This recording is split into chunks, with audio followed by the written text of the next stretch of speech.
শ্রীকান্তপুর ট্রেনে করে নামলাম, এসে নামখানা।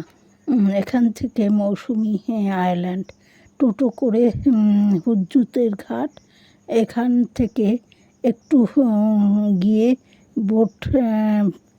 বোটে এলো আর কি, বোট এলো নদীর ওপারে মৌসুমী সৈকত। মৌসুমীতে একদিনের থাকা খাওয়ার ব্যবস্থা আছে, মাথা পিছু 1000 টাকা করে।